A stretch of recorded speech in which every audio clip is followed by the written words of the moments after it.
Hello and welcome back to my channel. My name is Erica. I'm the author of the blog The Simple Home Place, and today I wanted to share with you 3 easy fall breakfast ideas. The first breakfast recipe is a pumpkin spice Dutch baby pancake. We're going to start by adding a 10-inch cast iron skillet to the oven and preheating the oven to 425 degrees Fahrenheit. Then I like to make my Dutch babies in this large measuring cup. A lot of recipes will say to use a blender. I find that I get a better result when I do it this way.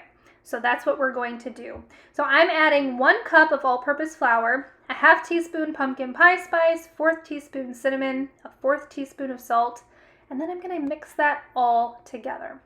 Now, I do want to say that I will have all of these recipes linked down below, as well as timestamps if you want to pass on one and go to a different one. Make sure you check down below so you can go to the recipe that you are interested in. Moving on to the wet ingredients, we are going to add 1 cup of milk, and it doesn't matter what kind of milk you want to use. The recipe that I have on the blog is a dairy-free recipe. I'm using whole milk today, but use whatever you've got. Then we'll add 3 large eggs, a 1/4 cup of pumpkin puree, 2 tablespoons of maple syrup, and 1 teaspoon of vanilla extract.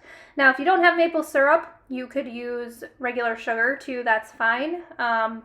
This just makes it a little bit better. I don't know. It's all sugar, so do whatever you want to, but that's what I have for the recipe. Then we're going to get everything mixed together. I like to use a whisk because it incorporates a little bit more air, kind of like a blender would. So once everything's incorporated, I give it a really quick mix, to aerate it, I guess. Is that the right word? I don't know. But by the time we are done mixing, your skillet should be nice and preheated. And then we're going to add some coconut oil in the bottom. I've done it with butter, so you could definitely do that. I prefer the taste of coconut. I think it makes it taste like a little more fried. So we're just going to pour all of our Dutch baby mixture into that pan and then get it in the oven. We're going to bake this Dutch baby at 425 for about 20 to 22 minutes. You will see it rise. Now, this particular recipe, it doesn't get as puffy as if you didn't add the pumpkin, but the end result is really the same and it tastes amazing. And what I like to do is add some pecans onto it. Now, you probably want to do this after you've served it up because they just fall off anyway when you cut into it. Or you can leave them off. You could add some powdered sugar, whatever you want, whatever you enjoy on your pancakes. I like to put a little bit of maple syrup, and that is it.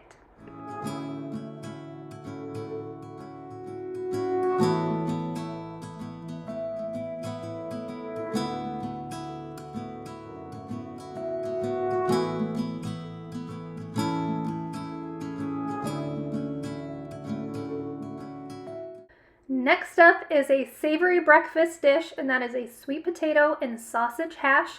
Now, I do have a recipe linked down below, but honestly, this is kind of a dump and go type thing. So what I'm doing is starting by peeling 3 sweet potatoes. You definitely don't have to peel them if you don't want to, but I decided to do that on this day. And then I'm going to chop them up, and the smaller you chop them, the quicker they're going to bake in the oven. So I try to be mindful of that, and I want this to be done as quickly as possible. So I just cut the ends off and then dice them up into 1 inch or 2 inch pieces. Then we'll transfer them to a lined baking sheet, and we're going to coat them with some olive oil. Make sure that you toss them around really well so that they're all coated, and then I like to make sure that they're all in one layer so that they can cook as quickly as possible. Then we'll pop those in the oven at 425 and bake them for about 20 to 25 minutes or until they are nice and tender and a little bit browned. And while those are cooking or baking, I am going to start on the sausage. And so you can use whatever kind of sausage you want. I'm using a mild ground sausage.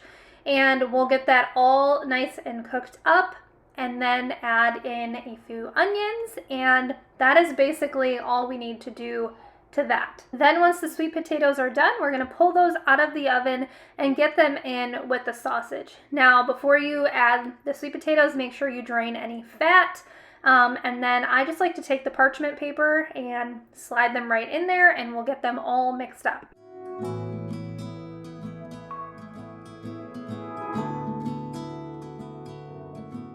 The final component to this hash is to add our eggs. So what I did is I'm going to make a little well, 3 wells for these eggs. Add as many as you want, honestly. But we're just going to crack the eggs right into the skillet, right into the mixture, and then we're actually going to pop it back in the oven just to bake up those eggs. Now, you can put whatever you want into this hash. This is a very simple recipe, only, 4 ingredients?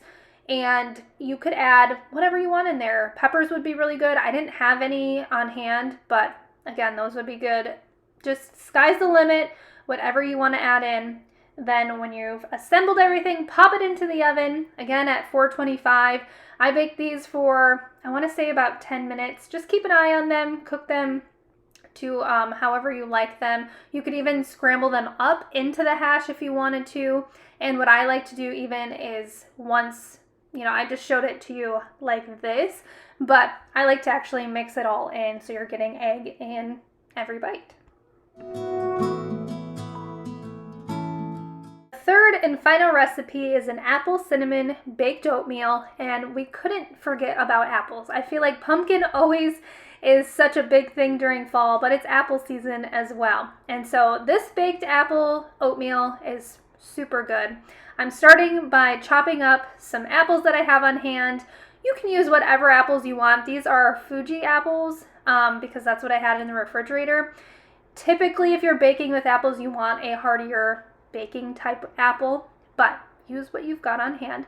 Then we are going to add 3 cups of old-fashioned oats to a bowl, followed by 1/4 cup brown sugar, 2 teaspoons of cinnamon, and 1/2 teaspoon of salt.